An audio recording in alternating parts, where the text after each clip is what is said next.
I took the maze job because I needed a break from computers and customer calls.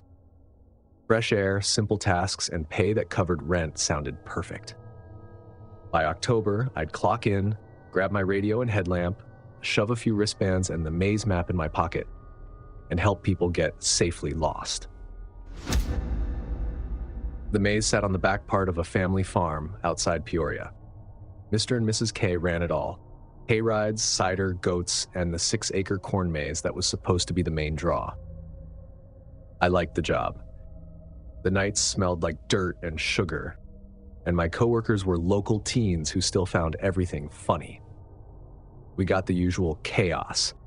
Lost kids, dads who thought they could shortcut through the corn, couples sneaking off for privacy. Nothing I couldn't handle. It was a calm night when I first saw him. I was standing on a hay bale to count groups heading in when I noticed movement cutting diagonally through the rows. Across the pattern, not along it. Our paths never crossed that way. The maze layout was symmetrical, no shortcuts, no diagonals, but this figure moved confidently, like someone who knew a private route. "You see that?" I asked the kid handling wristbands.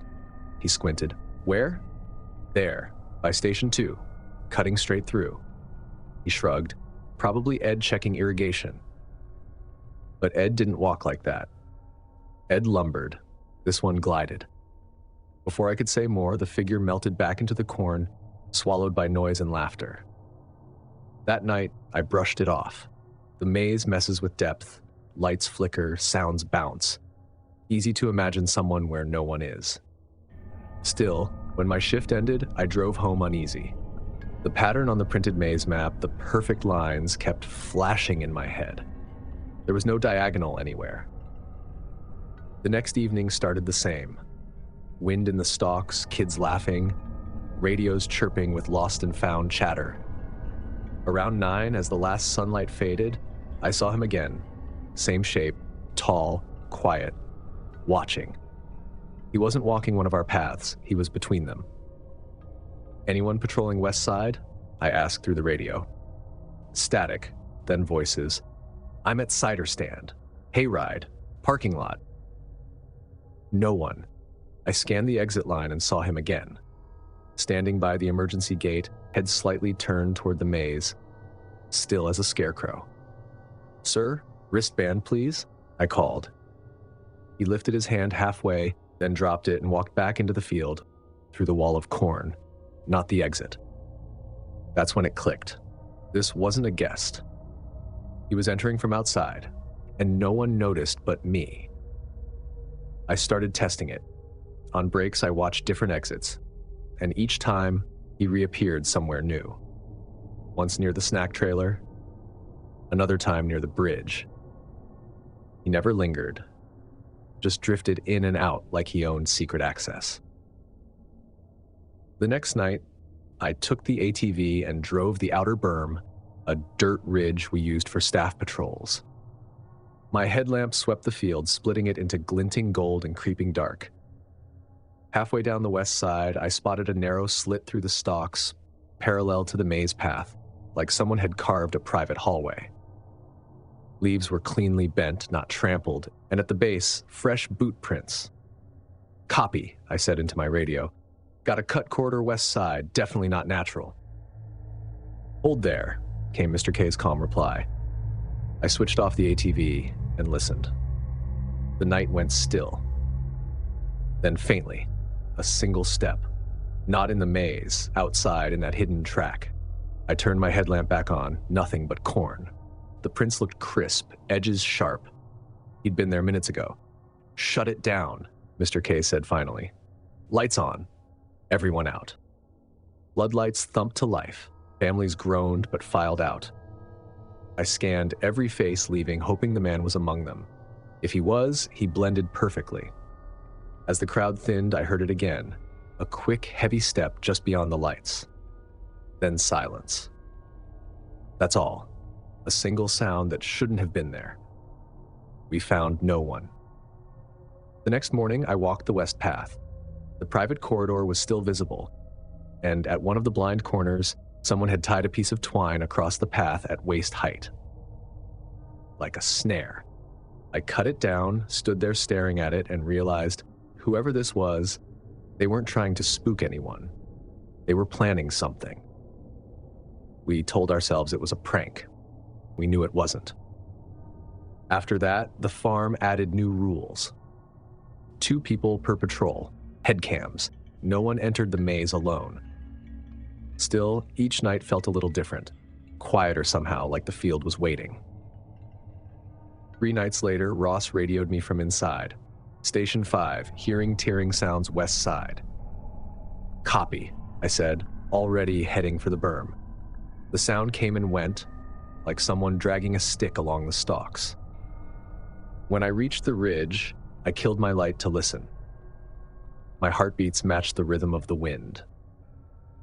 Then the corn shifted 3 rows ahead of me, too evenly to be wind, too low to be a deer. I lifted my lamp and caught the faintest ripple of movement between stalks. No figure, just the trail shaking like someone retreating fast down that hidden lane. I raised my whistle and blew 3 times, our shutdown signal. Every guest froze. Radios crackled. Mr. K's voice came through. All staff, guide to exits. By the time backup reached me, the trail was empty again. But the Fresh Prince told the same story. He'd been right there.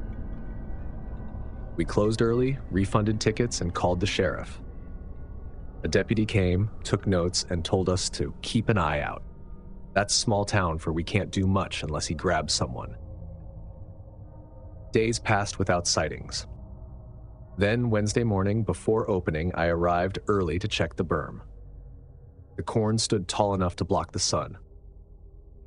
I stepped forward and felt something catch at my shin. Another twine line, this one tied between the fence posts on the staff side, meaning he'd been outside the maze, walking where only we went. I radioed it in, untied the string, and pocketed it. For the first time, I noticed how still everything was. No wind, no insects. Just the low creak of the metal gate behind me. I stayed there longer than I needed to, pretending to check the fence while trying not to look over my shoulder. That evening, I volunteered for berm patrol. Headlamp, whistle, radio. Simple tools. At first, all I heard was laughter from the maze. Families, flashlights, the sound of corn brushing coats. But around 9, that laughter thinned out. Groups moved on, and for a moment, there was nothing but the corn breathing with the wind. Then 2 soft taps, like someone's boot toe hitting dirt impatiently. "West berm," I whispered. "Possible movement near Station 5. Ross answered, "Holding group? Want me to check?" "Negative. Stay put." I crouched, aiming my lamp across the ridge. The corn nearest me bent slightly. A gentle bow and rebound, as if brushed by a passing shoulder. I couldn't see a figure, but I knew someone was there, using the same hidden hallway as before. I started the ATV, not to chase, but to make noise. To let whoever was out there know I wasn't alone.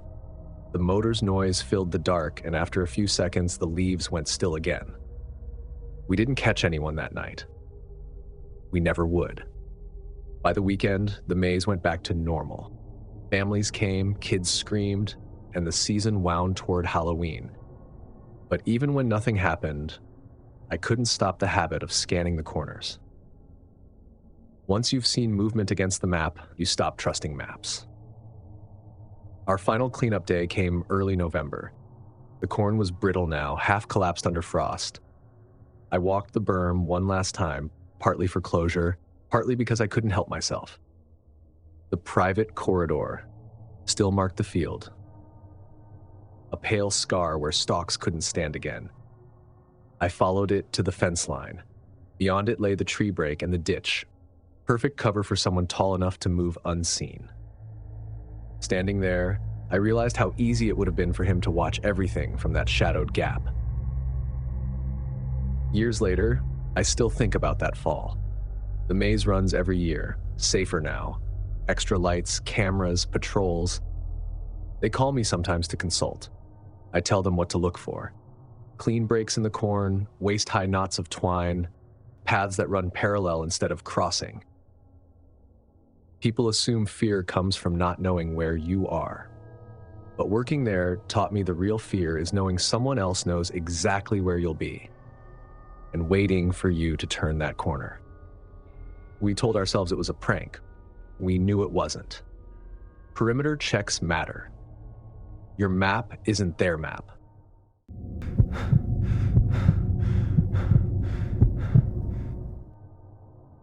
I'd been working from home for months, drowning in spreadsheets and microwave dinners. So when I found a home swap app that let people trade places for the weekend, it sounded like an easy reset. No hotels, no crowds, just real homes and real people. That's how I met Kurt and Dana. Their cabin in the Smoky Mountains looked perfect. Wooden deck, warm light through the windows, forest views. They wrote, "We're heading into town this weekend. It's all yours. Enjoy the quiet." They seemed normal. Verified profiles, glowing reviews. I traded my Nashville apartment with them for 2 nights and hit the road early Friday. When I finally turned down the gravel road, I caught that fall smell. Pine, smoke, and wet leaves. The cabin stood ahead exactly like the photos. Cozy, quiet, welcoming. Only one thing felt off. Their SUV was still parked by the porch. Inside, the place was warm. Too warm. 2 coats hung by the door, damp at the sleeves. A half-full mug sat on the coffee table, and a skillet on the stove still had flecks of tomato sauce. They'd told me they left an hour ago, but the house said otherwise. "Hello?" I called. Nothing. I walked through the rooms, expecting to find someone packing. The bathroom mirror was fogged. A towel was twisted on the floor. I told myself they'd left in a hurry. Maybe forgot to clean. I texted them, "Hey, just arrived. Place looks great, thanks again." The 3 dots appeared, then vanished. No reply. I unpacked a few things, trying not to think too much. Then came a low thump from underneath the floorboards. The listing mentioned a basement. I found the door. Small, near the kitchen stairs, locked with a simple latch. I crouched to listen. Nothing but a faint hiss through the vent, like air moving through pipes. Another sound, a soft click like metal against wood from the other side. I backed up, half laughing to myself. Old cabin, new noises. But deep down, something didn't add up. I turned on the TV just for background noise, but every few minutes, the floor creaked beneath me. One step, pause, another. I told myself it was the heating ducts expanding. Then the tablet on the coffee table buzzed. Thermostat. Living room adjusted to 73 degrees. Weird, I hadn't touched it. I grabbed it, and it opened to a smart home control screen. 2 thermostats showed up. Main floor and basement. The basement one was active. Set to 68 degrees. I tapped it. The app locked me out, asking for a password. That's when I noticed a faint red light glowing from the bookshelf. A camera. Small, subtle. Like one of those baby monitor lenses. The tablet pinged again. Someone had just accessed the camera remotely. I picked it up and pointed it toward the wall. Then a text came through from Kurt. "Hey, everything okay?" I replied, "Yeah, but did you forget to turn off your camera system?" No answer. 10 minutes later, another thump from below. Louder this time. I stood still, staring at the basement door. I texted again, "You guys sure you left? Sounds like someone's still downstairs." No reply. I called the Home Swap app's helpline. The rep sounded calm. "If you feel unsafe, step outside and call local authorities." I hung up and grabbed my bag. I wasn't panicking, just done being polite. As I turned toward the front door, I heard a muffled creak. The basement latch moved. Not a lot. Just enough to make that tiny sound doors make when pressure changes on the other side. I walked faster. Out the door, down the steps, my keys were shaking in my hand. The forest was still. The fog had thickened. I threw my bag into the car and opened the door. Then my phone buzzed again. Another text from Kurt. "Everything's fine, don't worry about the basement." No punctuation this time, no smiley face, just those words. I didn't text back. I started the car and put it in reverse. The headlights swept the porch. That's when I saw the door. Wide open, and a man standing halfway up the stairs, barefoot, watching me. I couldn't see his face well in the light, just the shape of him, tall and stiff. I slammed the gear shift into drive and tore down the road. My hands shook so badly I nearly dropped the phone trying to call 911, but the signal was gone again. No service in the valley. I drove until I saw a diner with a neon sign and pulled in. My first coherent thought was to call the sheriff. 2 deputies met me there 20 minutes later. I explained everything. The open door, the text, the camera, the people. They exchanged looks I couldn't read.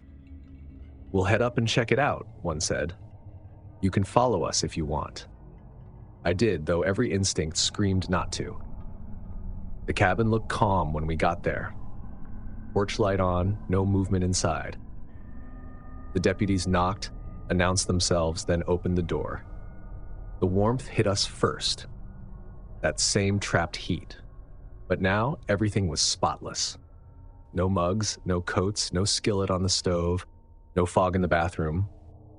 The basement door was closed, locked again. The deputies went down with flashlights. I waited upstairs, staring at the empty coffee table where the tablet had been. When they came back up, one of them said, "There's a bed down there, made up. Looks like someone's been living here, but no one's around." Before I could answer, headlights swept across the porch. A silver SUV pulled in, the same one I'd seen when I arrived.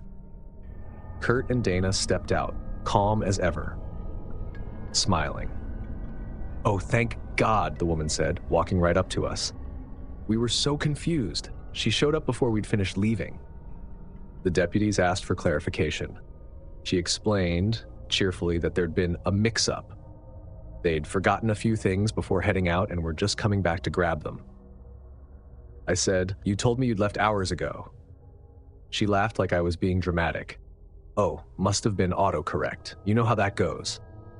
Her husband just stood there, holding his hands behind his back. The officers looked between us. "Seems like a miscommunication," one said. "No harm done." They took a quick statement, told me to stay elsewhere for the night, and left. When I turned to leave, something on the table caught my eye. A folded note. "Sorry for the inconvenience. Please don't mention the basement." I shoved it in my pocket and left without looking back. I checked into a motel down the highway and stayed up till dawn. I didn't sleep. I couldn't. By morning, I filed a report through the app, attached screenshots of the texts, and described everything. The rep promised an investigation. 2 days later, the listing was gone. No trace of Kurt and Dana. Their profile picture, messages deleted. A week later, I got an email from the app apologizing for the inconvenience and refunding my credits. That was it. No explanation. No confirmation of who they were. I started to wonder if the cabin was even theirs. 2 months later, I got a promotional email from the app. "Find your next getaway." I clicked out of habit. There it was. Same cabin, same photos, same yellow glow through the windows, but listed under new names. Kelsey and Mark. I flagged it again. The listing vanished a day later. I called the app, furious. The support rep just said, "Thank you for bringing it to our attention." No answers. Just a corporate tone that didn't care what I'd seen. Sometimes when I replay that weekend, I wonder what would have happened if I'd gone down those stairs. If I'd ignored that feeling and opened the basement door. Because the more I think about it, the less I believe it was a misunderstanding. The timing, the text delays, the heat still running in the basement. It all felt rehearsed, like they'd done it before. Maybe the app wasn't the trap. Maybe the swap was. They said they'd left for the weekend, but they hadn't left at all. It's been 3 years. And now, when friends brag about cheap weekend swaps or cozy Airbnbs, I smile and tell them to make sure the owners actually left. Because sometimes people don't move out. They just move downstairs.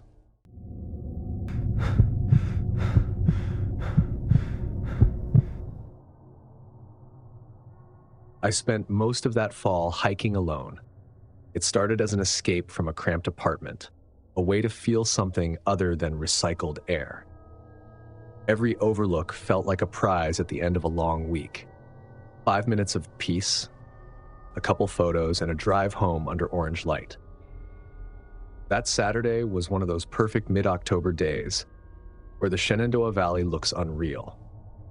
Reds and golds blending into each other, air cool enough to wake you up, but not enough to sting. I'd already hit 2 trails and was on my way to one last overlook before heading home. When I pulled in, the spot was empty. A low stone wall ran along the edge, cracked and mossy, with a sign warning, "Not to feed wildlife." I parked, grabbed my mini tripod, and clipped my phone into it. Timer on. 3 beeps. Snap. I wasn't doing anything fancy, just a photo for myself, proof that I'd been there. The wind rustled the trees below, and somewhere up the slope a crow complained before going quiet again. That's when the sedan pulled in. It eased slowly off the main road, a dark blue 4-door, and parked 2 spaces away, headlights off. The driver didn't get out. The engine kept running. Nothing about it screamed danger at first. People stop at overlooks all the time. But something about how they parked, nose toward the road, angle sharp for a fast exit, stuck in my head. I looked back down at my phone screen and caught the faint reflection of the car behind me. The driver was slouched low, barely visible. When I turned around to check, they sat up straight again. I told myself maybe they were eating or shy, but every time I faced away, they sank out of view again. I kept shooting pictures, pretending not to notice.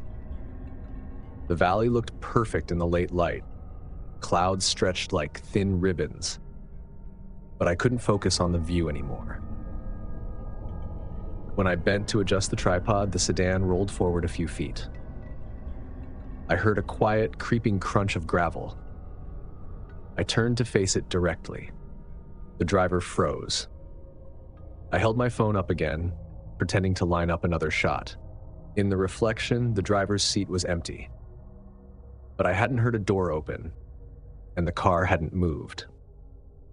Looking back, I think that's when my body realized what my mind wouldn't admit. I told myself it was nothing, that I was overthinking. But the longer I stood there, the more weird it felt. Whoever was in that car was timing their movements to mine. I decided to pack up and leave. Walking straight to the driver's side meant passing the space between us. Instead, I circled wide, keeping my car between me and that person. I tried to look casual, like someone wrapping up a photo session. The sedan rolled forward again, closing part of the gap. I unlocked my car, got in on the passenger side, and slid across the seat to the driver's side. My heart was hammering, but my hands moved like they knew what to do. I started the engine and locked the doors. The sedan idled. Then it edged forward until its front bumper was almost touching my rear one, blocking me. I texted my friend Liv a location pin and typed fast, "Scenic overlook, weird car behind me, lights off, won't leave." Her reply came almost instantly, "Call me, now." Before I could, I hit my horn, one long blaring note that echoed down the mountainside. The driver jerked upright, startled, then stilled again. The horn stayed pressed until my arm ached. Liv texted again, calling the ranger station, "Stay in your car." The sedan edged closer, then turned its front wheels left, trying to angle across the center line like it wanted to trap me in the pull-off. That was it. I floored it. My car lurched forward, cutting across the narrow space in front of the sedan before it could move fully into the lane. In the mirror, the sedan didn't follow. It just drifted back to the wall, like nothing had happened. A few bends down, I saw a Ranger cruiser, parked on the shoulder. Relief hit me so hard I almost laughed. I pulled in behind him, hazards on, still shaking. The Ranger rolled down his window mid-notepad, clearly not expecting company. "There's a car up the road," I blurted. "Blue sedan, lights off, been watching me, tried to block me in." He didn't waste time. He flipped on his roof lights and gestured for me to follow. We turned around and headed back up the mountain. The overlook came into view again. My car's tire marks still visible. The sedan was parked in the same spot. The Ranger parked sideways, blocking the exit. He got out calmly with his hand hovering near his belt. He approached the driver's window. No movement. "Sir," he said, "roll your window down, please." Nothing. He repeated it, louder. Finally, the glass hummed halfway down. The driver was a man, late 30s maybe, eyes hidden by glare. The Ranger's tones stayed neutral. "This area closes at dusk. Mind explaining why you're sitting here with your lights off?" The man smiled. "Didn't want to ruin anyone's pictures," he said. "License and registration." The man handed over the license. When asked for registration, he said it was in the trunk. "Stay where you are," the Ranger said, circling around. He tapped at the license plate. A dark, tinted cover warped the numbers. "Illegal. You'll need to remove this," he said. The driver didn't move, didn't argue, just stared forward like the conversation wasn't about him. The Ranger read the plate from an angle, wrote it down, and said, "Let's go. You're leaving the park. Now." The man nodded, started the car, drove off slow as if nothing unusual had happened. The Ranger came back to me. "You did the right thing," he said. "That cover makes the plate unreadable to cameras. We'll file a report." I asked what it meant. He sighed. "Could be nothing. Could be someone avoiding tolls. Could be worse. You did right by not engaging." I followed him down the mountain until we reached a more populated area. He told me to stop by the station if I wanted to make a written statement, but it wasn't required. "Next time," he said, "if anyone shadows you with lights off, drive straight to a public stop. Don't wait to see what they want." I nodded. Was it just me? Did he seem like he'd done that before? The Ranger didn't answer. "Drive safe," he said, and left it at that. I pulled into a crowded lookout later, near a gift shop and a row of parked RVs. My phone buzzed with messages from Liv. "Ranger called me. Are you safe? What happened? Do you need me to drive out?" I texted back. "All good now, just creeped out. Heading home soon." While I typed, I kept looking at every car that passed. For hours afterward, I couldn't stop checking the rear view. I kept replaying how he only moved when I wasn't looking. I'd always told myself the world was mostly good, that solo hiking just meant being aware and careful. But it hit me how small that overlook really was. One open patch of road, no cameras, no signal, and one stranger's decision away from something worse. 2 days later, the Ranger emailed me a short report. Vehicle identified. Local address verified. No outstanding warrants. That was all. I reread that line over and over. No outstanding warrants. As if that meant safe.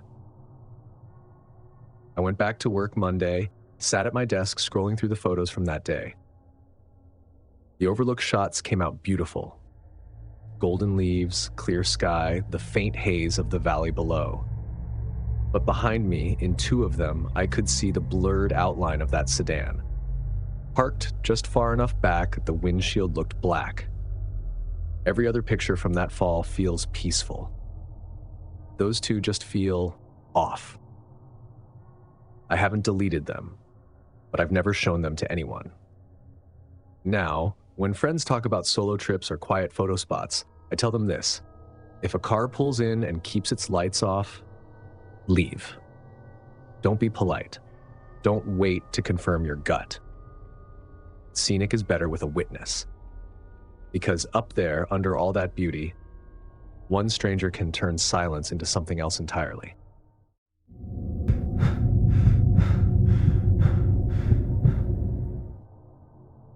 It started as an innocent invitation. He was in my American Lit seminar. Quiet, thoughtful, one of those people who spoke rarely but always said something worth remembering.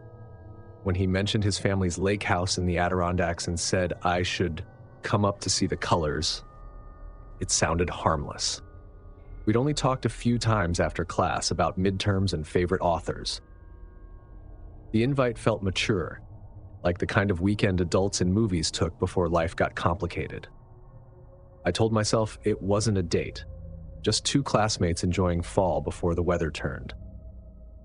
The drive up was beautiful. Every mile deeper into the mountains felt like leaving the semester behind. My GPS signal blinked in and out, but I still found the narrow dirt road lined with birch and maple. He'd texted earlier, running late, class ran over, make yourself at home. The cabin looked straight out of a postcard. Cedar siding, green trim, a small dock at the water's edge. Mist hovered above the lake. For a moment, I thought I'd really stepped into a postcard. The front door was unlocked. When I walked up to the front door, I noticed it was slightly open. Not much, just enough that it didn't latch.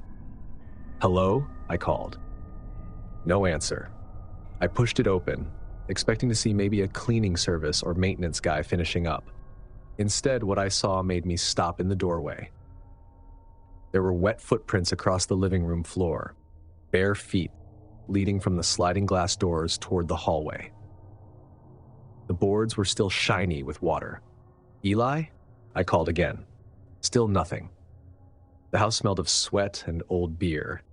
A lamp was on in the corner. Music played somewhere deeper in the house. Every hair on my arms lifted. I stepped inside slowly, my sneakers squeaking against the wet wood. My plan was just to check the main room, call Eli, and get the hell back to my car. The dining table had 2 plates set out, both used.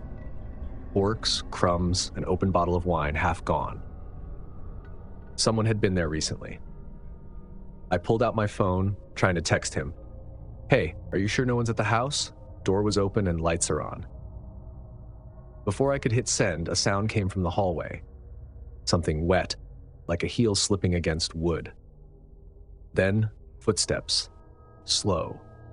Bare. I froze where I stood. A man stepped into view. He wasn't Eli. He wasn't anyone I recognized.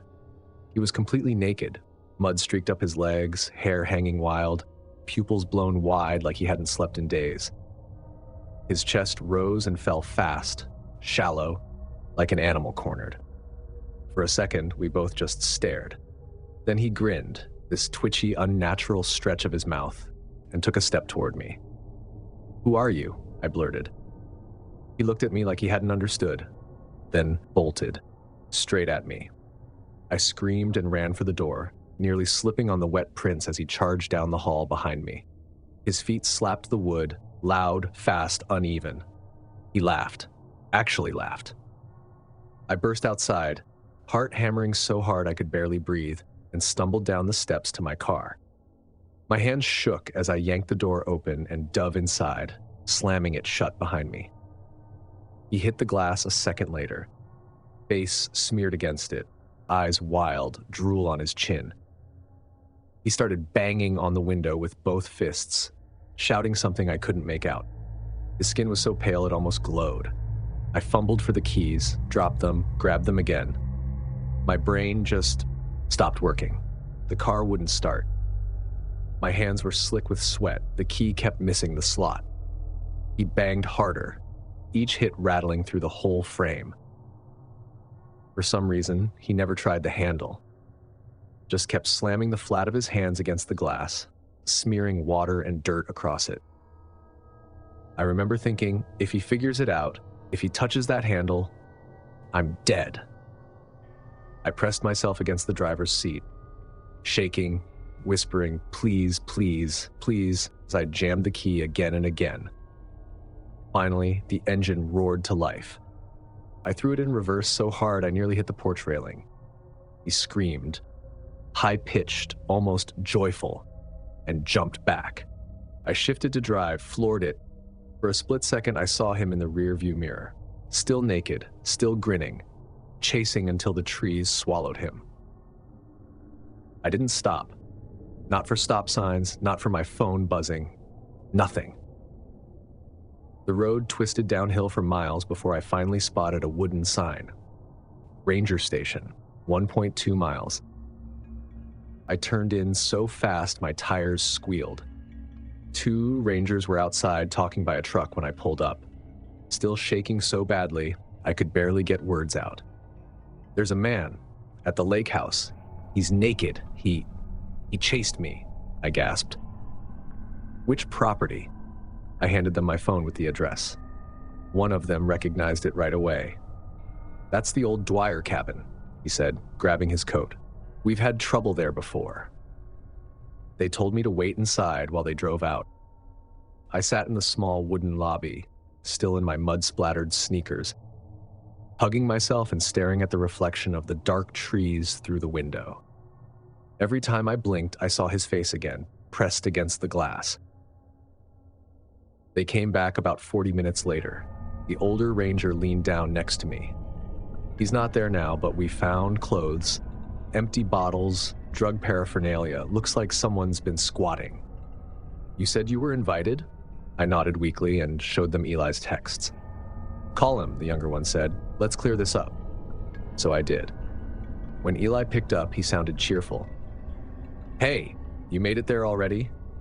Eli, I said, voice trembling. There's someone in your house. A pause. Then confusion. No one's there. My cousin sometimes helps out. He stopped mid-sentence. Wait, he said quietly. What did he look like? I told him. Tall, thin, dirty blonde hair, about mid-30s. Eli swore under his breath. That's Ryan. My cousin. He's not supposed to be there. He's got issues, all right? He uses. I just sat there trying to process that. He kept talking fast, words tumbling over each other. I thought he was in rehab. I swear I never would have sent you there if I knew. The ranger took the phone from me, introduced himself, and told Eli they'd handle it from here. They filed an incident report, gave me a number to call for updates, and told me I could stay the night in the bunk cabin behind the station. I didn't sleep at all. Every time I closed my eyes, I'd see the man's silhouette in the window. His grin, the sound of his hands pounding against the glass. The next morning, Eli drove up himself, pale and sick-looking. He apologized over and over, offered to pay for my gas, even cried a little. He said his cousin had a history of psychotic breaks and would sometimes disappear for weeks to get high in the woods. Apparently, the lake house was his usual hiding spot.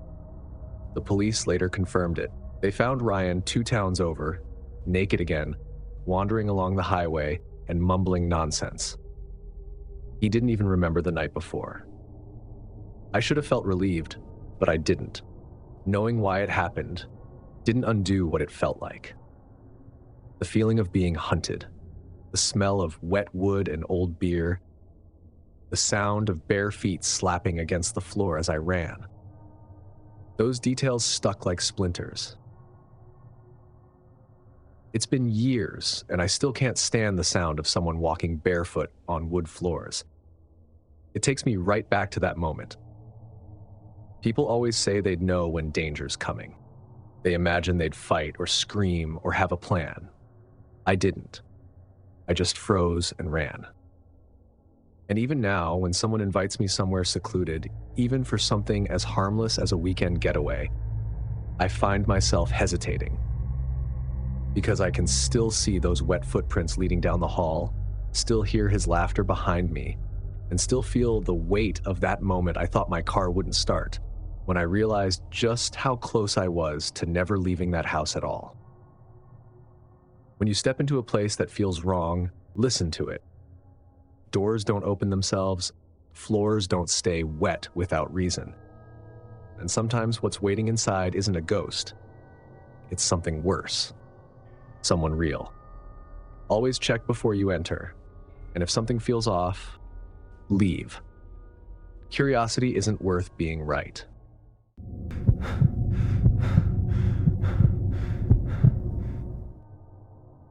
Our town lives for October. If you've ever been to Burlington in the fall, you know everything smells like cider, fried dough, and damp leaves. I'd volunteered at the fall festival since I was a teenager, and by now I basically ran power, passes, and problems. We set up on the town green the first Monday of the month. I had a clipboard, a neon vest, and too much coffee. By noon, kids were chasing each other between booths, music from the accordion busker was echoing across the lake, and cider steam curled through the air. It was chaos wrapped in flannel, and I loved every bit of it. The first time I noticed him, I thought he was just another tourist filming. Hoodie, ball cap, phone angled upright. He stood near the bandstand, lens pointed right at me. When I asked him to move a few feet, he smiled, quiet, polite, and did. No big deal. But the next day, he was back. Different jacket, same cracked corner phone case. I was coiling an extension cord when I caught his reflection in a metal sign, camera still pointed right at me. He didn't look away, just kept the phone up like I was part of the attraction. By Friday, it had turned into a pattern. I'd spot him or someone who looked just enough like him. Every day. Different hat, different spot, same cracked case. When I told my friend Jess, she shrugged, probably just filming the fair. Yeah, I said, forcing a laugh. Guess I'm really photogenic when I'm taping down cables. But I started catching that feeling, like his lens followed me even when he wasn't in sight. Saturday brought rain, the steady kind that turns the grass into mud and makes the smell of popcorn stronger. We opened anyway. People came with umbrellas and dogs in sweaters. And then I saw the guy again near the kettle corn line. Every time I looked directly, the camera dipped. Every time I turned away, it rose again. I told Jess, she said she'd mention it to the parks director, but no one likes making a scene over some guy filming. So I kept working, pretending not to notice. Sunday night was closing. The green looked tired, like it was exhaling after a long week. Booths were half packed, strings of lights still glowing under the mist. I was doing final cleanup, contractor bag in one hand, trash grabber in the other, when I saw it. A phone, sitting on a bench near the oak tree, screen dark, cracked corner. At first, I figured someone dropped it. Happens all the time. But when I picked it up, the screen lit automatically, showing a photo. Me, unloading boxes from the supply van the day before, taken from behind a tree. The lock screen shifted through pictures. Me sweeping near the cider booth, walking to my car, even one of me unlocking the side door of my apartment. That's when the air around me changed. Everything. Crickets, wind, distant chatter, went quiet. I turned the phone face down and walked straight to my car. I called the non-emergency police line. I found a phone, I said, voice shaking just enough to give me away. There are pictures of me, from all week. They sent an officer to meet me by the gazebo. She showed up fast, a calm woman who looked like she'd seen plenty worse. I handed her the phone through the car window. She pressed the power button, and even in the blue light from the screen, I saw her expression change. "You found this here? On that bench." She nodded. "Stay in your car. If someone's tracking it, they might come back for it." She walked the edge of the green with her flashlight, scanning the trees. Another cruiser rolled up. 10 minutes passed. Then I saw her returning, speaking something into the mic clipped to her vest. She leaned toward my window. "Whoever owns this just pinged it with Find My iPhone," she said. "Signal's moving along the tree line." I froze. "He's here?" She didn't answer directly. "Lock your doors." Then she turned, flashlight slicing through the dark toward the maples. From where I sat, I saw the beam flicker between trunks. Once it caught something, fabric maybe, then vanished. The second officer joined her, moving in wide arcs. My breath fogged the inside of my window. I heard it before I saw anything, the quick brush of a jacket against bark, then a figure crouched low, darting between the trees, heading toward the parking lot. "Police! Stop!" the officer shouted. The figure slipped deeper into the dark. My hand tensed over the horn, ready to blare, but something in me said stay quiet. They followed him into the trees. I waited and waited. The minutes stretched thin. A third cruiser arrived, lights dimmed, and then a K9 unit. I could see flashes of movement, voices calling distances. "North edge. Check the lot." Then nothing. Finally, the first officer came back, hair damp from sweat or mist, maybe both. "He's gone," she said. "Signal drop near the lot. We'll patrol the area tonight." She handed me a card. "If you remember anything at all, call this number." I thought that would be the end of it. But 2 nights later, it wasn't. The police ran the phone number through their system. They told me the next day they'd found a man walking 3 blocks from my apartment. Hoodie up, carrying 3 phones. They booked him for trespassing and violation of probation. They didn't confirm if he was the only one. I kept working the festival the next year. People asked why I'd go back, and honestly, I didn't know how to explain it. Fear makes you either hide or double down. I chose the latter. The town added camera towers, new lighting, and a rule that no volunteer leaves alone after dark. They printed safety reminders in the orientation packets. If you're being recorded, move in pairs. Call police immediately. That part was mine. Still, the habit stuck. I check mirrors when I walk to my car. I keep a small alarm on my keychain. I call someone whenever I leave an event after dark, even if it's just Jess half asleep mumbling through the phone. And I think about what the officer said when she first looked at it. Proof doesn't always come with a face. She was right. You can catch someone, sure, but you never really catch the feeling that someone was watching you before you knew they existed.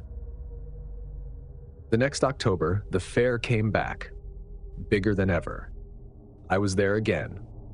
Vest, radio, same job, same cider smell. I laughed when the busker played his old accordion tune. I tied off cables and pretended everything was fine. But when the last night came and the booths went dark, I still felt it. That prickling at the base of the neck that says someone could be there. Maybe it's paranoia, or maybe the world just remembers.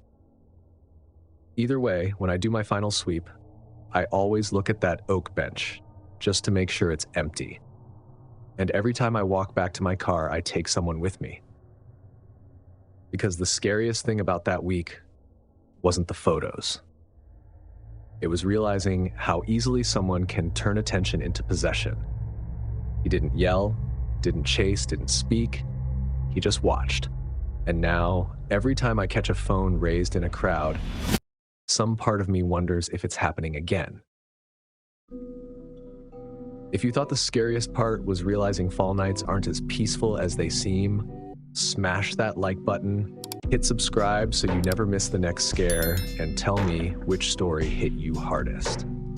And if you think working nights sounds calm and quiet, you haven't watched this channel enough.